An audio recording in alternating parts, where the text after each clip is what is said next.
जय राम जी की सभी को। मैथ्स मार्वल्स चैनल में आपका हार्दिक स्वागत है। तो मेरे सभी छोटे भाई बहनों की सकुशलता की आशा करते हुए मैं इस वीडियो की शुरुआत करते हैं। तो इस वीडियो में हम करेंगे यूपी पुलिस कांस्टेबल 2019 के पेपर का मैथ्स पोर्शन, जिसमें टोटल 19 क्वेश्चन है।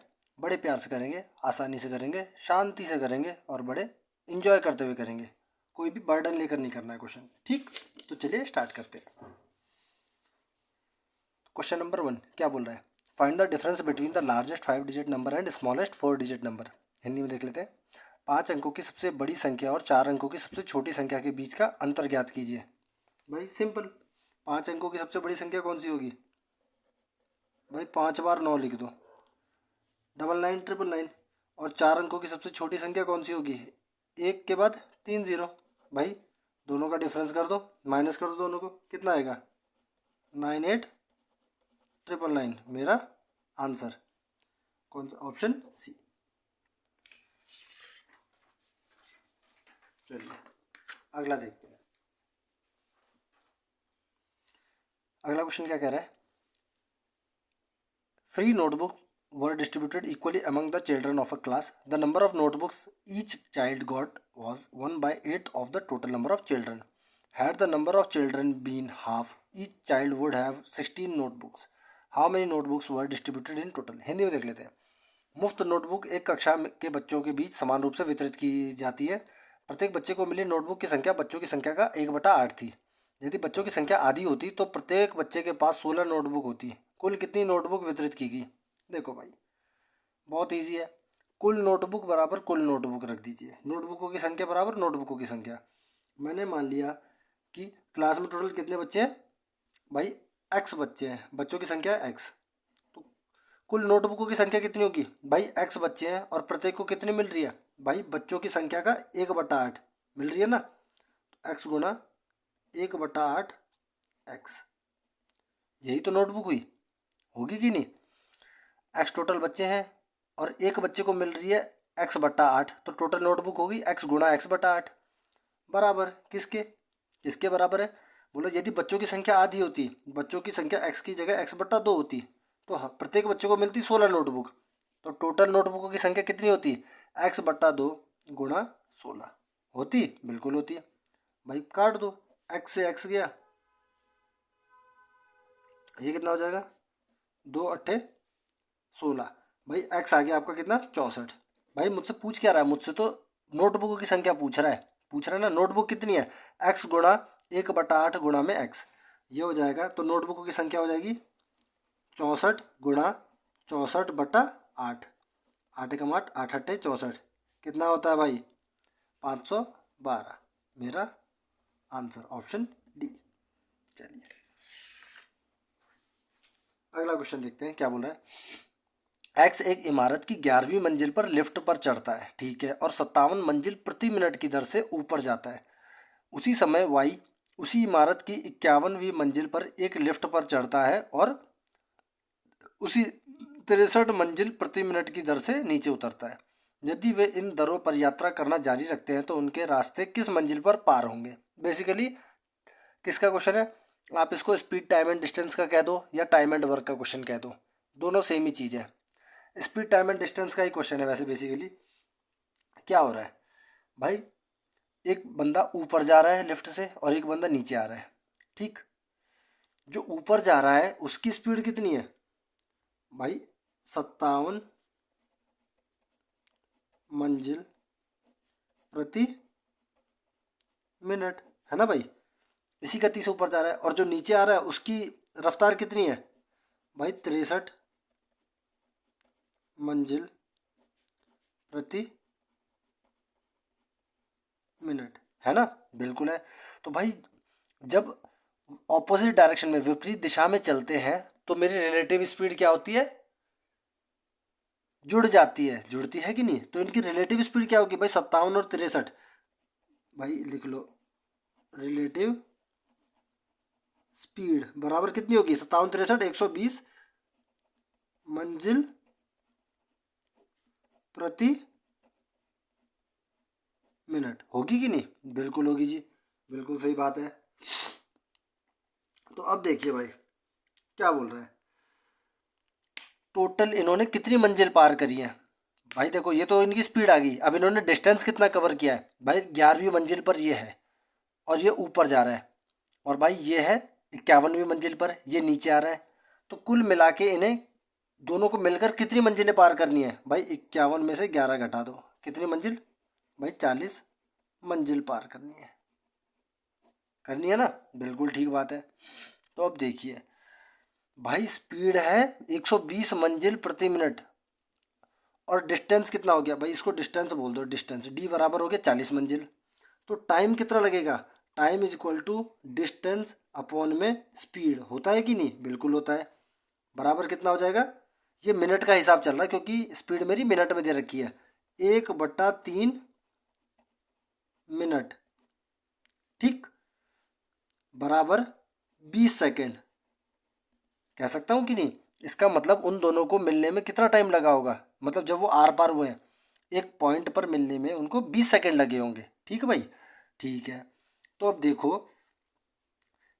57 मंजिल प्रति मिनट मीन्स स्पीड किसकी, एक्स की स्पीड क्या होगी, एक्स की स्पीड है 57 मंजिल प्रति मिनट। तो एक्स 20 सेकेंड में कितना मंजिल चढ़ा होगा। भाई देखो 57 मंजिल कितना, ये यहाँ देखो भाई 60 सेकेंड में चढ़ता है कितनी, 57 मंजिल। भाई 20 सेकेंड में कितना चढ़ा होगा, टाइम कितना हो गया भाई 1/3। इसका मतलब जो दूरी तय की होगी वो भी 1/3 की होगी ना, मीन्स 19 मंजिल। मीन्स इतने समय में 20 सेकेंड में एक्स ने कितनी मंजिलें पार की होंगी, 19 मंजिल, है ना भाई। और वो पहले कौन सी मंजिल पर था, भाई 11वीं मंजिल पर था। इसका मतलब कौन सी मंजिल पे पार करेंगे, 11 + 19 बराबर 30वीं मंजिल पर एक दूसरे को पार करेंगे। मेरा आंसर ऑप्शन बी। आपने कहा भाई क्लियर नहीं हुआ, तो ठीक है, इसको मैं y की स्पीड में रख कर दिखा देता हूँ। कैसे, देखो भाई यहाँ मैं x की जगह y की स्पीड रख देता हूँ। अगर मैं मानूँ यहाँ पर इधर करते हैं इसको, मैं x की स्पीड से नहीं निकालना चाह रहा, मैं y की स्पीड से निकालना चाह रहा हूँ। ये हो गया x की स्पीड थी ये, और ये थी y की स्पीड, ठीक। भाई समय कितना ले रहा था, 20 सेकेंड। y 60 सेकेंड में कितना चढ़ता है भाई, कितना, 63 मंजिल। भाई 20 सेकेंड में कितना उतरेगा, सॉरी उतर रहा है, ये चढ़ नहीं रहा। 20 सेकेंड में कितना उतरेगा भाई, 1/3 समय हो गया। तो भाई उतरेगा भी कितना, 1/3, मतलब 21 मंजिल उतरेगा ना। भाई अब ये 51वीं मंजिल पर तो था और 21 मंजिल उतर गया, तो कौन सी मंजिल पर पहुंचेगा भाई, 30वीं मंजिल पर पहुंचेगा ना। मेरा मंजिल आंसर ऑप्शन बी। क्लियर भाई, चलिए अगला क्वेश्चन देखते हैं क्या बोल रहा है। एक्स के बैंक खाते में 100 रुपये 82 पैसे का बैलेंस है। 74 रुपये 35 पैसे जमा करने और 50 रुपये 17 पैसे की निकासी के बाद वह अपने बैंक बैलेंस में से ₹5 की कितनी चॉकलेट खरीद सकता है। ठीक है भाई, भाई ₹5 की कितनी चॉकलेट खरीदेगा, जितना बैंक बैलेंस है बट्टे में 5 आ गई चॉकलेटों की संख्या। तो बैंक बैलेंस कितना होगा भाई उसका, भाई 100 रुपये 82 पैसे तो पहले से थे, प्लस उसने 74 रुपये 35 पैसे जमा कर दिए और निकाले कितने, 50 रुपये 17 पैसे। ये आपका आएगा किसके बराबर, ये आपका आएगा 125 के बराबर। भाई अब 125 रुपये उसके अकाउंट में है, लेकिन वो क्या कर रहा है, इन पैसों का चॉकलेट खरीद रहा है। भाई एक चॉकलेट 5 रुपये की है, तो 125 रुपये में कितनी चॉकलेट आएगी, 125/5 बराबर 25 चॉकलेट। मेरा आंसर ऑप्शन सी। बहुत सिंपल क्वेश्चन। भाई ये क्वेश्चन इसलिए दिए जाते हैं ताकि आपकी कैलकुलेशन में जल्दी करने के चक्कर में या पॉइंट की कैलकुलेशन में मिस्टेक हो और आपका या तो आंसर गलत आए या आपका समय फालतू लगे, बस, और कोई पर्पस नहीं होता इन क्वेश्चन को डालने का। चलिए अगला क्वेश्चन देखते हैं। वह न्यूनतम संख्या क्या है जिसे 12, 20 और 24 से विभाजित करने पर प्रत्येक स्थिति में शेषफल 8 बचता है। तो भाई वह न्यूनतम संख्या क्या होगी जिससे फलाना फलाना फलाना 12, 20 और 24 को 24 से जिसको संख्या को विभाजित करेंगे और 8 मेरा रिमाइंडर बचेगा, शेषफल बचेगा। तो भाई वो संख्या हमेशा होगी एलसीएम किसका, 12, 20 और 24 का प्लस 8, मेरा आंसर। ठीक भाई। अब 12, 20 और 24 का एलसीएम कैसे निकालेंगे? या तो वही 8वीं और छठी क्लास का मेथड है वैसे निकालो, या थोड़ा सा शार्प माइंड यूज़ करो। कैसे? Smart work. देखो भाई 24 में क्या क्या आता है, एक तो 8 आता है और एक 3 आता है ना। तो भाई 8 तो 2 के सारे फैक्टर हुए। ठीक। अब और जगह देखो कहीं 8 से बड़ा 2 का फैक्टर आ रहा है, यहाँ 4 आ रहा है, यहाँ भी 4 आ रहा है, नहीं आ रहा। तो एक संख्या तो होगी भाई मेरी 8 गुणा में। अब देखो 3 से बड़ा 3 का कोई फैक्टर आ रहा है, जैसे कि मतलब जो सिर्फ 3 से भाग जाए, 9, 27 वगैरह वगैरह, 3, 9, 27। तो यहाँ 3 है और कहीं बस यहाँ भी 3 है, 3 से बड़ा कोई नहीं है। तो भाई 3 यहाँ लिख लिया। अब देखो यहाँ पर आ रहा है 5। ठीक। एक बार हो गया 5। एलसीएम क्या हो गया? 8 या 24 पंजे 120, 120 प्लस 8 बराबर 128, मेरा आंसर। नहीं तो आप एलसीएम ऐसे भी निकाल सकते हो, 12, 20, 24। क्या करते? 8 एकम 8। अब भाई जो भी 8 से नीचे नीचे संख्या से भाग जा रहा है वो कर दो, 4 तिया 12, 4 पंजे 20, 8 तिया 24। 3 से आ रहा है 1, 5, 1, 5 से जा रहा है 1, 1, 1, 5 तिया 15, 8 120। ऐसे भी निकाल सकते हो आप, चाहे ऐसे निकालो चाहे ऐसे निकालो, मर्जी है आपकी। ठीक। तो ऑप्शन बी आपका आंसर 128। अगला क्वेश्चन देखते हैं भाई। 2x प्लस 3 अनुपात 5x प्लस 4, 3:4 का 3 गुना है तो x का वर्ग ज्ञात कीजिए। ठीक है भाई, करते हैं। क्या बोल रहा है? 2x प्लस 3 बट्टे में 5x प्लस 4 बराबर 3/4 का कितना गुना है? 3 गुना है। ठीक है, हो गया है सॉल्व। ये हो जाएगा 5, 4 दूनी 8x प्लस 12 बराबर 9 पंजे 45, x प्लस 9 चौक 36। ये हो जाएगा आपका भाई 37x बराबर हो रहा है आपका भाई -24। ये तो कुछ जम नहीं रहा। x बराबर -24/37। x का वर्ग ज्ञात कीजिए। भाई ये तो कुछ मैच नहीं हो रहा। या तो भाई क्वेश्चन में कोई मिस्टेक हो गई है, या यूपी पुलिस वालों ने मतलब एग्ज़ाम में एक गलत क्वेश्चन आया है, या फिर प्रिंटिंग मिस्टेक है। ठीक। वरना बेसिक आपको आंसर निकालने से नहीं, आपको कॉन्सेप्ट समझने से मतलब होना चाहिए। बेसिकली इसमें क्या किया गया है तो वो सारा स्टेप बाय स्टेप इसमें फॉलो किया गया है इस क्वेश्चन के सोल्यूशन में। ठीक। तो अगर वैल्यू चेंज होगी तो नो मैटर, आप बड़े इजीली सॉल्व कर लोगे इस क्वेश्चन को, कोई बात नहीं। ठीक है भाई, चलिए आगे बढ़ते हैं। बेसिकली आपको मेथड समझ में आया ना कैसे करना है? बस वही क्रक्स है इसका, निचोड़ जिसको कहते हैं, निचोड़ वही है। अगला क्वेश्चन देखते हैं। एक छात्र एक परीक्षा में 85% अंक प्राप्त करता है और 4 विषयों में उसका स्कोर 79, 81, 88 और 94 थे। पांचवी विषय में छात्र के अंक ज्ञात कीजिए। ठीक है भाई। भाई टोटल मिला के वो कितना स्कोर कर रहा है? भाई 85% कर रहा है 5 सब्जेक्ट में। ठीक है। क्यों? क्योंकि भाई 5 ही सब्जेक्ट दिए गए हैं, लास्ट लाइन से यही पता चल रहा है। ठीक। अब 4 सब्जेक्ट के तो उसके स्कोर दे रखे हैं, तो 5वीं का स्कोर पूछा है। सिंपल। देखो भाई हम इसको कैसे भी कर सकते हैं, मतलब सिंपल मेथड से करेंगे बाद में, लेकिन एग्ज़ाम में कैसे करना है आपको देखिए भाई। ये मैं लिख के दिखा रहा हूँ, आपको लिखना नहीं है, आपको यहीं सॉल्व कर देना है। 88 और 94। भाई देखो मानो कि अगर उसके सब सब्जेक्ट में 85 नंबर आते हैं, चारों में 85, 85, 85, 85, तो भाई उसे 5वीं में भी 85 ही लाने पड़ते ताकि उसकी 85%, 85% बन जाए, है ना भाई। लेकिन यहाँ तो कुछ 85 से ज़्यादा और कम आ रहे हैं, तभी तो मेरा औसत में कुछ मतलब फ़र्क हो रहा है ना भाई। तो देखो हम कैसे करेंगे, यहाँ 85 से कितना कम है, तो भाई देखो हमें करना क्या है, जितना ये 85 से कम लाएगा ना उतना मुझे आखिर में जोड़ना पड़ेगा, और जितना यहाँ इसने 85 से ज़्यादा ला रखा होगा उतना मुझे आखिर में 85 से माइनस करना पड़ेगा। तो देखते हैं कि यहाँ उसने 85 से ज़्यादा लाया है कि कम लाया है। ठीक, चलो देखते हैं फिर। भाई 79 85 से कितना कम है? भाई 6 कम है, -6। 81 85 से कितना कम है, कितना लाना है टोटल, मुझे 85% लाना है, ठीक, जो मुझे लाना है। तो देखो 79 85 से कितना कम है, 6 कम है। 81 85 से कितना कम है, 4 कम है, तो -4। 88 85 से कितना अधिक है भाई, 3 अधिक है, तो +3 हो गया। 94 85 से कितना अधिक है भाई, ये तो 9 अधिक है, +9।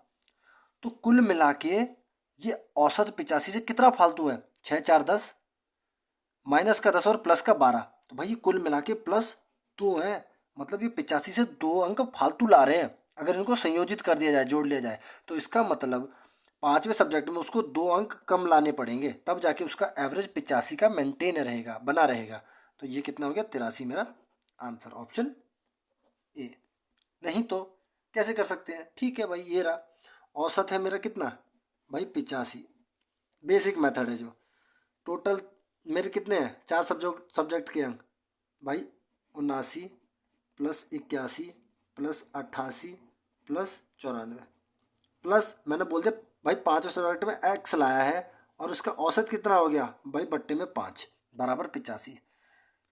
यहाँ से क्या आएगा, यहाँ से आपका आएगा x बराबर 8 पंजे 40, 5 पंजे 25, कितना हो जाएगा 425, घटा में ये होगा आपका, कैलकुलेशन करना पड़ेगा पूरा, ये होगा 342, होगा कि नहीं, एक सेकेंड, ठीक है 342 हो रहा है।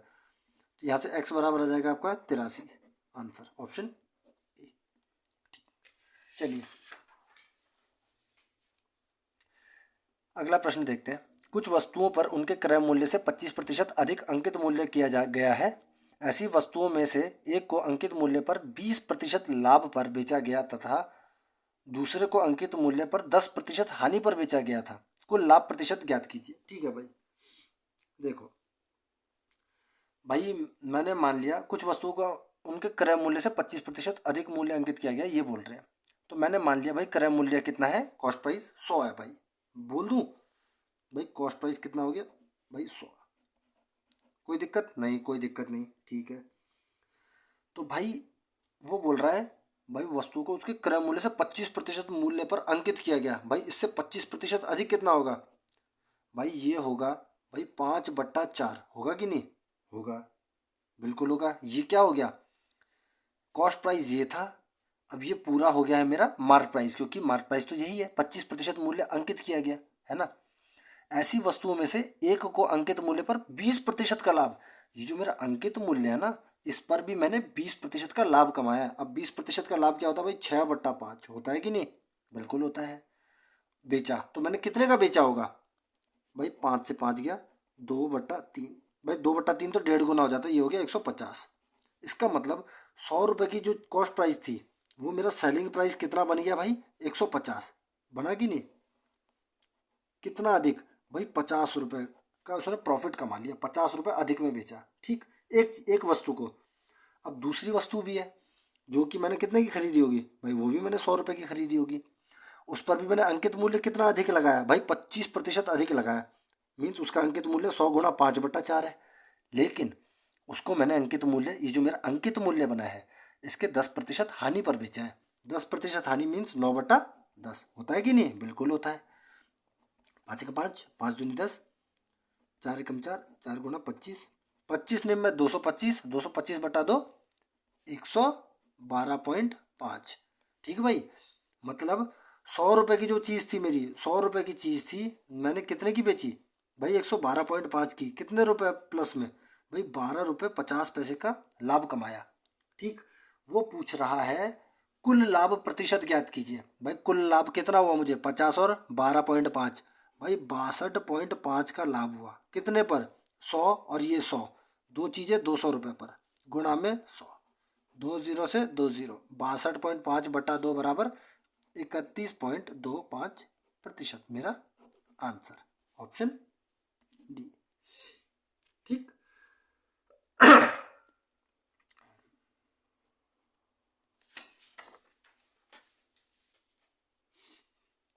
अगला क्वेश्चन क्या बोल रहा है, 30% और 10% की दो क्रमागत छूट लगाने के बाद एक वस्तु ₹945 में बेची गई वस्तु का क्रय मूल्य ज्ञात कीजिए। ठीक है, देखिए भाई 30% को मैं कैसे लिखता हूँ फ्रैक्शन में? 30% का मतलब 30/100 बराबर 3/10 होता है कि नहीं? बिल्कुल। इसका मतलब अगर मेरा मार्क प्राइस 10 रुपये होगा तो बेचूंगा कितने का? 10 रुपये अगर मार्क प्राइस है तो 3 रुपये की छूट हो गई, तो बेचूंगा कितने का? 7 का, है ना भाई? यही मतलब है। 10% को मैं फ्रैक्शन में भिन्न में कैसे लिख सकता हूँ? 1/10 लिख सकता हूँ। 10/100 बराबर 0 से 0 कटेगा, 1/10 हो गया। इसका मतलब क्या है? अगर मेरा मार्क प्राइस 10 रुपये है तो 1 रुपये की छूट के बाद कितने का बेचूंगा? 9 रुपये का बेचूंगा। बिल्कुल। तो भाई जो रिजल्ट आएगा, जो परिणामित छूट होगी वो कितनी होगी? 10 के। अगर 100 रुपये मेरा मार्क प्राइस है तो बेचूंगा कितने का? 9×7 = 63, 63 रुपये का बेचूंगा। ठीक भाई। लेकिन बेच कितने का रहा है भाई? 945 रुपये का बेच रहा है, 63 का नहीं बेच रहा। कितना गुना है? 15×15 = 45 भाई, ये तो 15 गुना है, सीधे सीधे दिख रहा है। तो ये भी 100 रुपये ना होकर 15 गुना हो जाएगा भाई, 1500 रुपये मेरा आंसर, ऑप्शन बी। ठीक। ठीक। नहीं तो एक फॉर्मूला आपने याद किया होगा, बताया है बहुत बार आपको भाई। दो छूट है 30 और 10 की, तो एक रिजल्टेंट छूट, परिणामित छूट क्या होगी मेरी? एकल छूट जिसको कहते हैं भाई। छूट का मतलब होता है माइनस, डिस्काउंट का मतलब ही माइनस होता है, रेट को घटाना है। तो छूट होगी पहले 30% तो -30, फिर 10% तो -10, और प्लस में -30 गुणा में -10/100 होगा कि नहीं? बिल्कुल होगा। -30 -10 कितना हुआ है? -40। और 30 × 10 बराबर माइनस माइनस कैंसिल, ये हो जाएगा 300/100 + 3 बराबर -37%। ये क्या आ गई? छूट। ये माइनस का मतलब ही छूट है। -37% मीन्स 37% की छूट है। अब भाई 100 रुपये की चीज़ 37% छूट के साथ बेचोगे तो कितने की बिकेगी भाई? 63 की बिकेगी कि नहीं? अब ये 63 बराबर कितने के हैं? 945 के। कितना गुना भाई? वही 1500, 15 गुना। ठीक। तो 100 भी कितना हो जाएगा भाई? 15 गुना कर दो, 1500 मेरा आंसर, ऑप्शन बी। अगला क्या बोल रहा है? साधारण ब्याज की दर 10% प्रति वर्ष पर 2 वर्ष की अवधि के लिए एक निश्चित मूलधन पर चक्रवृद्धि ब्याज से 1 रुपये कम है। मूलधन ज्ञात कीजिए।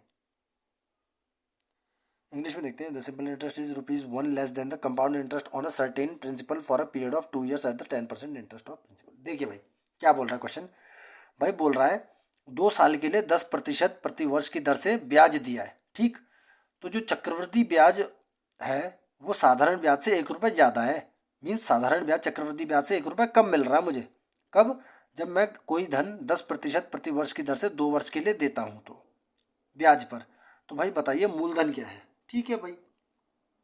भाई 10% का तो वैसे आपको सीधा पता होना चाहिए कि इसका 100 आंसर है। कैसे? देखो भाई 10% बराबर 1/10 भिन्न में कह दूँ? बिल्कुल। तो मेरा प्रिंसिपल क्या मानूंगा मैं? प्रिंसिपल होगा जो भी है फ्रैक्शन में है, इसकी पावर टी। ठीक है, ये होता है मेरा प्रिंसिपल। जो भी फ्रैक्शन में डिनोमिनेटर होता है, पी बराबर होगा, देखो यहाँ लिख लेता हूँ, पी बराबर होता है अंश और हर, हर डिनोमिनेटर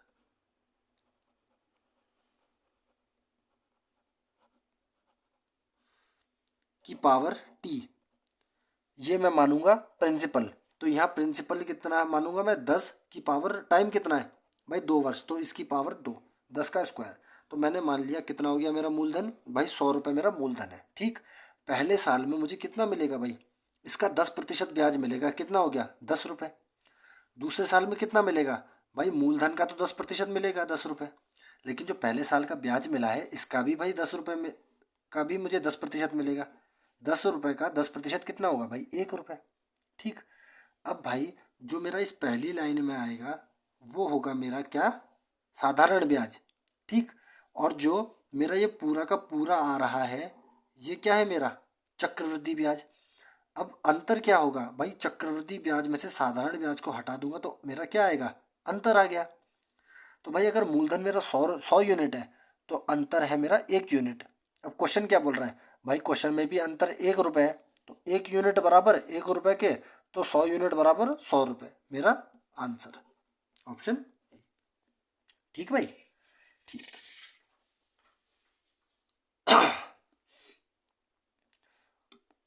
देखिए अगला क्वेश्चन क्या बोल रहा है,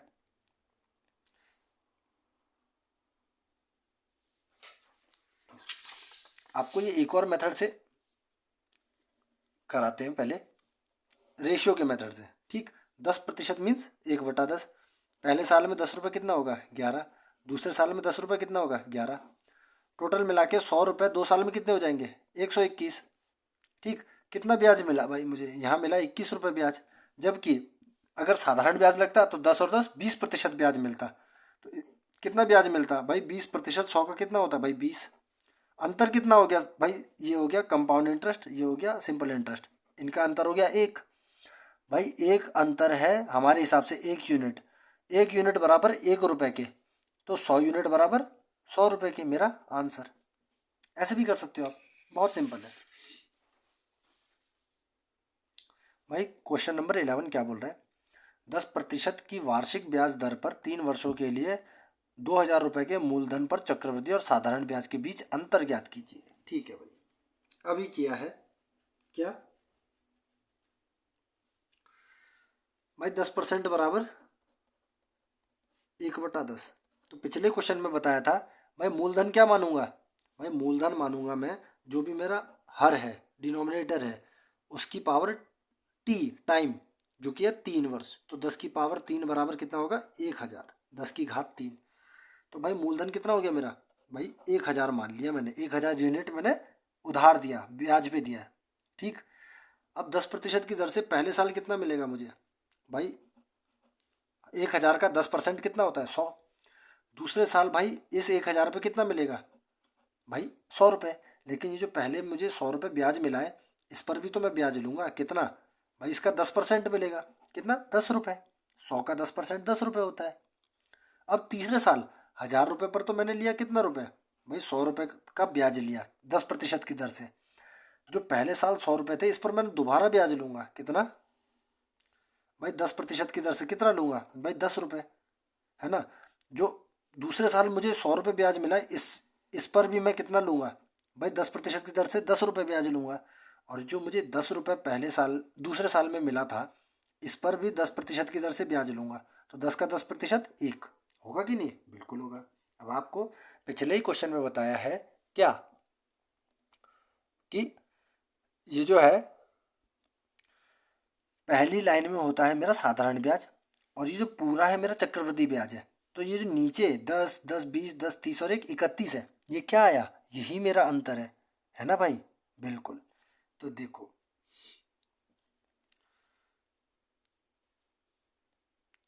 ये मेरा कितना आ गया अंतर, 10, 20, 30 और 1 31। भाई 31 यूनिट मेरा अंतर है। और क्वेश्चन में कितना है अंतर, क्वेश्चन में अंतर पूछा है, तो मेरा मूलधन है 1,000 यूनिट। तो भाई अगर 1,000 यूनिट, यहाँ लिख लेता हूँ, 1,000 यूनिट बराबर किसके है भाई, 2,000 दे रखा है क्वेश्चन में, कितना, 2,000, कितने गुना भाई, 2 गुना। इसका मतलब जो 31 यूनिट का अंतर है वो भी 2 गुना हो जाएगा, कितना हो जाएगा भाई, 62 रुपये, मेरा आंसर ऑप्शन बी। ठीक, चलिए अगला क्वेश्चन देखते हैं। 3 भागीदारों एक्स वाई जेड ने लाभ साझा किया, यदि कुल लाभ रुपये 3,000 था तो एक्स का हिस्सा जेड के हिस्से से 400 रुपये कम है और वाई का हिस्सा जेड के हिस्से से 200 रुपये कम है। एक्स वाई जेड का लाभ विभाजन अनुपात ज्ञात कीजिए, मीन्स किस अनुपात में एक्स वाई जेड ने लाभ बांटा। ठीक है भाई, बहुत सिंपल है भाई, एक्स वाई और जेड। देखें भाई, मैं मान लूँ कि मेरा भाई जेड का हिस्सा एक्स है, क्यों माना, क्योंकि दोनों लाइनों में जेड कॉमन है। पहले एक्स के साथ भी जेड का जिक्र हो रहा है और वाई के साथ भी जेड का जिक्र हो रहा है, तो जेड कॉमन है, तो जेड को मैंने एक्स मान लिया। एक्स का हिस्सा जेड के हिस्से से 400 रुपये कम है, तो तो एक्स का हिस्सा हो जाएगा अरे यार एक्स नहीं मान सकते, एक्स वाई जेड है ना ये। तो इसको मैं कुछ और मान लेता हूँ, इसको मैं एन मान लेता हूँ, एन कैपिटल एन। जेड का हिस्सा एन हो गया, ठीक। तो एक्स का हिस्सा क्या हो जाएगा भाई, एन माइनस 400। होगा कि नहीं? बिल्कुल होगा।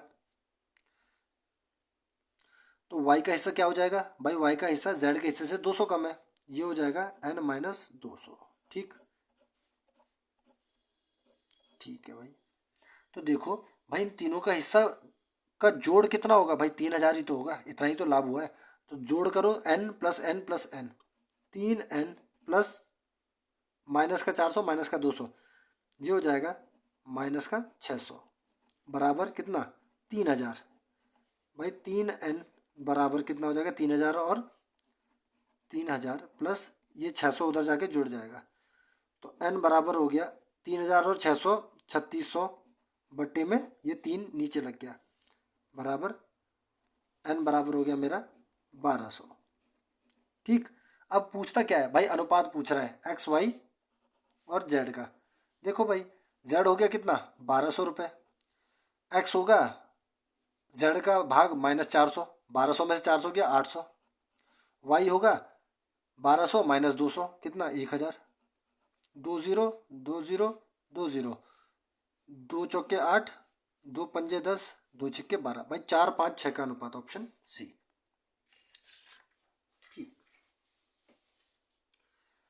अगला क्वेश्चन देखते हैं। एक परिवार में 2 माता पिता और 3 बच्चे हैं। यदि माता पिता की औसत आयु 36 वर्ष और बच्चों की औसत आयु 10 वर्ष है तो परिवार की औसत आयु वर्षों में ज्ञात कीजिए। देखिए भाई बहुत सिंपल है।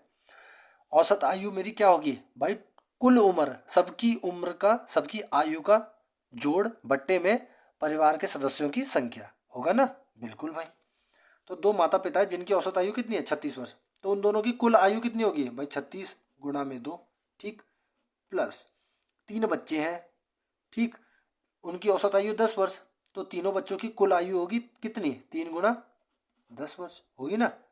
अब बट्टे में जो होगी कुल आयु, अब बट्टे में परिवार में टोटल कितने सदस्य हैं, 2 माता पिता और 3 बच्चे, बट्टे में 5।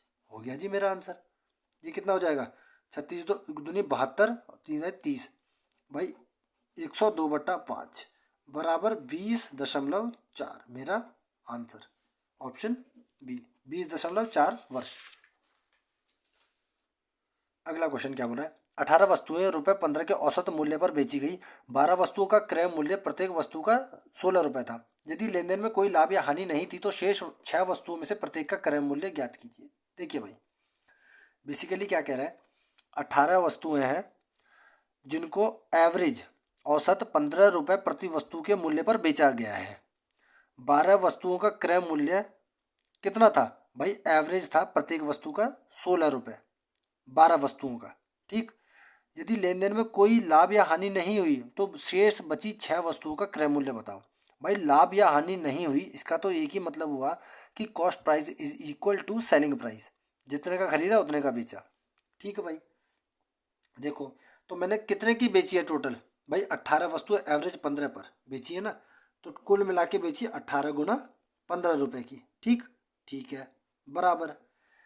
ये कीमत बराबर किसके है भाई, 12 वस्तुओं को तो मैंने बेच दिया कितने, 16 की एवरेज से, 16 की औसत से बेच दिया। ये बराबर है 12 गुणा में 16 प्लस बची कितनी, 12 वस्तुओं तो मैंने 16 की एवरेज से बेची थी, 16 रुपये प्रति वस्तु की दर से। बची मेरे पास कितनी, 6 वस्तुएं बची, बची ना, ठीक है। अब यही तो पूछा है कि इसको किस दर से बेचूं कि ये इक्वेशन बराबर इसके हो जाए, मतलब राइट हैंड साइड बराबर लेफ्ट हैंड साइड हो जाए। तो 6 इसको मैं x मान लेता हूँ, मान लूँ, बिल्कुल।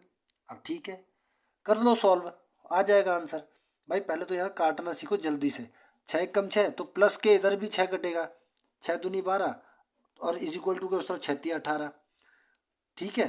x बराबर कितना आ जाएगा, 15 45 माइनस 16 दूनी 32, x बराबर आ गया मेरा 13 रुपये, मेरा आंसर ऑप्शन सी।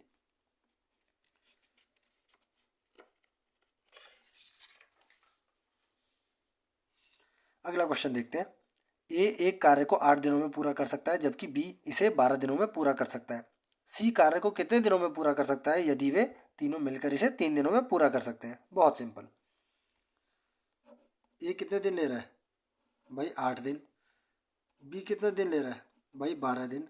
और ए बी और सी तीनों मिलकर कितने दिन ले रहे हैं भाई 3 दिन। भाई एलसीएम लो, काम खत्म।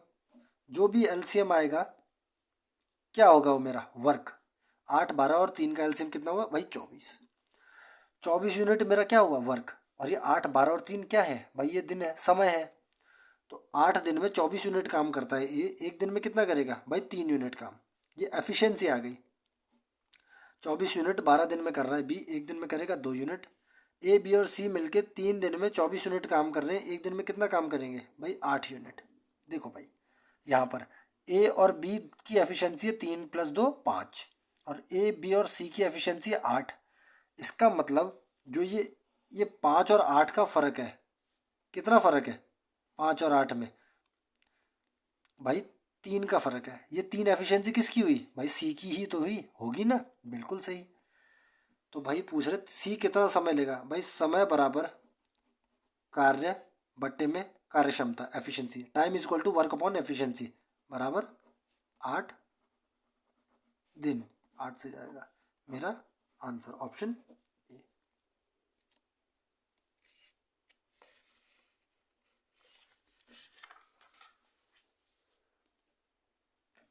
अगला क्वेश्चन देखें। एक व्यक्ति पहले 120 किलोमीटर की दूरी 60 किलोमीटर प्रति घंटा की गति से और अगले 120 किलोमीटर की दूरी कितनी 80 किलोमीटर प्रति घंटा की गति से तय करता है। यात्रा की औसत गति क्या है। देखो भाई आप इस क्वेश्चन को दूसरी तरफ से भी पढ़ सकते हो। कैसे आप इसको ऐसे मानो कि एक व्यक्ति 120 किलोमीटर दूर किसी स्थान पर जाता है 60 किलोमीटर प्रति घंटा की गति से और वही 120 किलोमीटर वापस आ रहा है 80 किलोमीटर प्रति घंटा की गति से। तो यात्रा की औसत गति क्या है भाई। इससे कोई फर्क तो नहीं पड़ा ना चीज़ में। अब उसने शुरू में भी 120 किलोमीटर तय किया और अगली बार भी 120 किलोमीटर तय किया। तो मैं ये बेसिकली वही क्वेश्चन बन गया एवरेज स्पीड का कि एक्स की स्पीड से जा रहा है एक डिस्टेंस और वाई की स्पीड से वापस आ रहा है एक डिस्टेंस, तो उसकी एवरेज स्पीड बताओ। ठीक है भाई, तो एवरेज स्पीड होगी 2xy बट्टे में x + y। कोई डिस्टेंस है जो व्यक्ति x किलोमीटर प्रति घंटा की गति से जाता है और y किलोमीटर प्रति घंटा की गति से वापस आता है, तो उसकी जो एवरेज स्पीड होगी वो होगी 2 × x × y बट्टे में x + y। तो देखो यहाँ x क्या है 60 किलोमीटर प्रति घंटा, y क्या है 80 किलोमीटर प्रति घंटा। एवरेज स्पीड क्या हो जाएगी 2 × 60 × 80 बट्टे में 140। 80 और 60, 80 और 60 कितना होगा 140 होगा ना, बिल्कुल। 0 से 0 गया, 2 1 कम 2, 2 7 14। ये आपका आ जाएगा लगभग 8 6 48 480। ये आपका आएगा 68.57 किलोमीटर पर आवर मेरा आंसर। ठीक भाई, बिल्कुल सही। अगर आप बेसिक से करना चाहो तो वो भी कर सकते हो। कैसे देखो भाई, एवरेज स्पीड क्या होती है। एवरेज स्पीड होगी टोटल डिस्टेंस जो मैंने कवर किया है बट्टे में जो मैंने टोटल समय लिया है। ठीक है, बिल्कुल ठीक है। देखो भाई टोटल डिस्टेंस मैंने कितना कवर किया है, स्पीड बराबर हो जाएगी 120 किलोमीटर यहाँ 120 किलोमीटर यहाँ, कितना हो गया भाई 240 किलोमीटर। ठीक है, टाइम कितना लिया है भाई 60 की स्पीड से 120 किलोमीटर जाऊँगा कितनी देर में 2 घंटे में। 2 घंटे तो मैंने इस 120 किलोमीटर में ले लिए, प्लस 80 की स्पीड से 120 किलोमीटर जा रहा हूँ, कितना घंटा लूँगा भाई 3/2 घंटे लूँगा ना, बिल्कुल लूँगा। भाई इसको सॉल्व कर लीजिए, आपका वही आंसर आएगा। क्या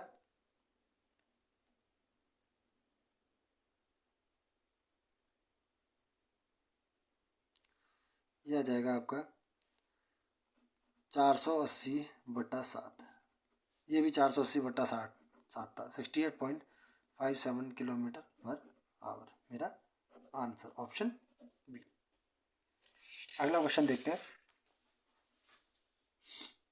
क्या बोल रहा है। 2 कारों की गति का अनुपात 10:11 है। यदि पहली कार 10 घंटे में 500 किलोमीटर की दूरी तय करती है तो दूसरी कार की गति क्या है? भाई देखिए, गति का अनुपात क्या है? स्पीड का रेशियो। भाई 10:11 है ना। तो भाई पहली कार की गति क्या दे रखी है? भाई गति निकाल लेंगे जब समय दे रखा है और दूरी दे रखी है। तो गति क्या हो गई? भाई डिस्टेंस अपॉन में टाइम। डिस्टेंस कितना है? 500। टाइम कितना है? 10 बराबर स्पीड क्या आ गई भाई? 50। 10 यूनिट बराबर किसके है भाई? 50 के। कितना गुना? 5 गुना। इसका मतलब दूसरी गाड़ी की स्पीड भी कितनी हो जाएगी? 11 यूनिट की जगह 5 गुना। भाई 55 किलोमीटर पर आवर। मेरा आंसर ऑप्शन। 1 सेकेंड का क्वेश्चन था। क्वेश्चन पढ़ने में ही टाइम लगाना है, सॉल्व करने में नहीं। पढ़ना हमेशा आराम से है, 2 सेकंड 4 सेकंड 5 सेकंड तक फालतू लगा के, मैक्सिमम 5 सेकंड, वैसे तो 2-3 सेकंड फालतू लगाओ बस, लेकिन सॉल्व करने में टाइम नहीं।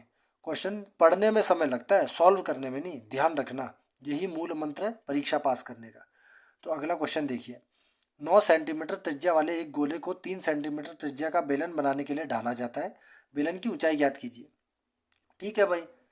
भाई क्या रखेंगे? क्या कॉन्सेप्ट है? आयतन बराबर आयतन रख दो। भाई जिस माल से, जिस वस्तु से, चाहे मिट्टी हो, लोहा हो या पीतल जो भी हो, गोला बना था, उसी वस्तु से, उसी माल से मेरा सिलेंडर बन रहा है कि नहीं? बिल्कुल। तो जो आयतन है माल का वो तो बराबर रहेगा। तो देखिए भाई, 9 सेंटीमीटर त्रिज्या वाले गोले से 3 सेंटीमीटर त्रिज्या का बेलन बनाने के लिए ढाला जाता है। बेलन की ऊंचाई ज्ञात कीजिए। तो भाई देखो, गोले का आयतन क्या होगा? भाई 4/3 पाई गुणा में r³ 9 × 9 × 9 ये हो गया r³ बराबर। बेलन का आयतन क्या होगा? पाई गुणा में r², 3 × 3 गुणा में h। मैं हाइट मान लेता हूँ h। ठीक है, पाई से पाई गया, 3×3 = 9, 3×1 = 3, 3×1 = 3, 3×1 = 3, 3×3 = 9। h बराबर आ गया 4×3 = 12 में 108 सेंटीमीटर। मेरा आंसर ऑप्शन बी। क्वेश्चन पढ़ने में समय लग रहा है, सॉल्व करने में नहीं। पढ़ने में 2 सेकंड एक्स्ट्रा लगाओ, लेकिन सॉल्व एक बार में हो जाएगा आपका उससे।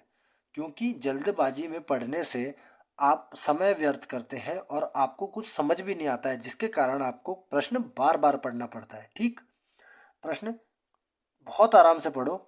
अब ऐसा भी नहीं कि आपने 5 मिनट तक क्वेश्चन ही पढ़ने में लगा दिए, ऐसे तो बाबू लटक जाओगे। ठीक है मेरे प्यारे छोटे भाई बहनों, प्यार से पढ़ो, मन लगा के पढ़ो, और बर्डन नहीं लेना, कोई प्रेशर मत लेना। जितना शांत दिमाग से करोगे पेपर, उतना ही स्मूथली, उतना ही आराम से निकलेगा। ठीक, अगला क्वेश्चन देखते हैं। 4 अंकों की सबसे छोटी संख्या के अंकों के योग जो 6 से विभाज्य है, और 5 अंकों की सबसे छोटी संख्या के अंकों का योग जो 11 से विभाज्य है का गुणनफल ज्ञात करो। ठीक है भाई, देखो भाई, 4 अंकों की सबसे छोटी संख्या कौन सी होगी? पहले तो ये बताओ भाई। 1 1 2 3 0 लगा दिए, यही होती है 4 अंकों की सबसे छोटी संख्या। ठीक है, अब कंडीशन दे दी है क्या? 4 अंकों की सबसे छोटी संख्या जो 6 से विभाज्य हो। ठीक है, क्वेश्चन क्या बोल रहा है बेसिकली, समझ गए ना? एक बार समझाता हूँ भाई। एक संख्या जो 4 अंकों की सबसे छोटी संख्या है और 6 से भाग जाती मीन्स विभाजित होती है, उसके जो भी डिजिट हैं उनका योग करेंगे। ठीक, उसके बाद 5 अंकों की सबसे छोटी संख्या जो 11 से भाग जाती है, विभाजित होती है मतलब, उसके अंकों का योग करेंगे, और फिर दोनों का गुणा करेंगे, जो भी योग आए हैं दोनों अंकों के। ठीक, और वही पूछा है। तो देखो भाई, पहली लाइन, 4 अंकों की सबसे छोटी संख्या जो 6 से डिविजिबल हो, विभाज्य जाए। भाई 4 अंकों की सबसे छोटी संख्या होगी ये। अब मुझे डिविजिबिलिटी पता है कि 6 से डिविजिबल कौन सी संख्या होगी? जो 3 से डिविजिबल हो, और जो सम संख्या हो, मतलब 2 से डिविजिबल हो। ठीक है, तो भाई 3 से डिविजिबल कौन सी संख्या होती है? 3 से विभाज्य। भाई जिसके अंकों का योग 3 से विभाजित हो। अब 3 से विभाजित कैसे होगा भाई? या तो 3 अंकों का सम हो, 3 6 9 12 15 18 ये सब। तो यहाँ पर एक तो है, लेकिन इसका मतलब मुझे अगर 2 और कहीं मिल जाए तो ये 6 से विभाजित हो जाएगी। तो भाई मैं संख्या मान लूँ? कौन सी भाई? 1002। भाई इससे छोटी कोई नहीं है 4 अंकों की संख्या जो 6 से विभाजित हो। ठीक, और ये 6 से विभाजित होगी क्योंकि ये सम संख्या भी है और 3 से विभाजित हो रही है। 1 और 2 3 हो रहा है बिल्कुल। अब इसके अंकों का योग क्या होगा भाई? 1 + 0 + 2, 1 और 2 3 होता है। ठीक है भाई, मेरा आंसर आ गया। खैर वैसे मेरा आंसर 1 सेकंड में आ गया था। क्यों? ऑप्शन देखकर। भाई कोई भी संख्या जो 6 से डिविजिबल हो, ठीक, उसके अंकों का सम 3 से डिविजिबल तो होगा, होगा कि नहीं? ठीक है बिल्कुल होगा। और उसको मैं किसी भी संख्या से गुणा करूंगा, उसके अंकों का योग भी 3 से डिविजिबल होगा। और ये ऑप्शन में सिर्फ ऑप्शन सी दिख रहा है मुझे जो 3 से डिविजिबल है। 6 आंसर आएगा 100%। कैसे? देखो अगली लाइन देखो। 5 अंकों की सबसे छोटी संख्या जो 11 से डिविजिबल है। भाई 5 अंकों की सबसे छोटी संख्या होती है 1 2, 1 के पीछे 4 जीरो। ठीक है, अब मुझे 11 की डिविजिबिलिटी पता है क्या? कि ऑल्टरनेट डिजिट का सम का अंतर या तो ज़ीरो होगा या 11 से डिविजिबल होगा। कहने का मतलब भाई 1 प्लस ये वाला ज़ीरो प्लस ये वाला ज़ीरो, इसका सम करेंगे और एक इस वाले ज़ीरो का और इस वाले ज़ीरो का सम करेंगे। इन संख्याओं का योग और ये जो ऊपर वाली दो संख्याओं का योग होगा, इनका जो अंतर होगा ना, या तो वो ज़ीरो रहेगा या तो 11 से विभाजित होने वाला रहेगा। ठीक, अब देखो मैं इसमें ऐसा क्या चेंज करूं कि ये संख्या मेरी 11 से डिविजिबल हो जाए। भाई देखो थोड़ी सी प्रैक्टिस और काम खत्म। 1 0 0 1 0 कर दूं? भाई इससे छोटी ऐसी कोई संख्या नहीं है 5 अंकों की जो 11 से डिविजिबल हो, गारंटी लिख के देता हूँ। और वैसे भी आपको पता है 1001 7 11 और 13 का एलसीएम होता है। ठीक, उसके पीछे ज़ीरो लगा दो, आपका नंबर आ गया। तो भाई इसके अंकों का योग क्या होगा? 2। और पूछा क्या है? इनका गुणनफल 3 × 2 = 6। मेरा आंसर ऑप्शन सी। बहुत सिंपल। ठीक भाई, ठीक है। नहीं तो आप अगर बेसिक से करना चाहो, बेसिक से कर सकते हो, कोई बात नहीं। आपके 5-6 सेकंड फालतू लगेंगे, कोई बात नहीं।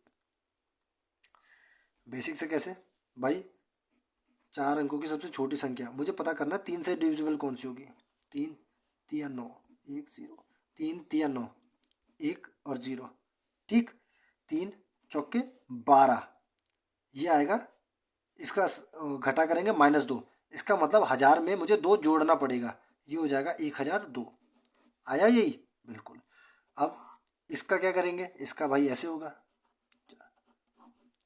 5 अंकों की सबसे छोटी संख्या ये होगी, 11 से भाग दो, 11 निम 99, 1 0 0 0, ये कितना आएगा?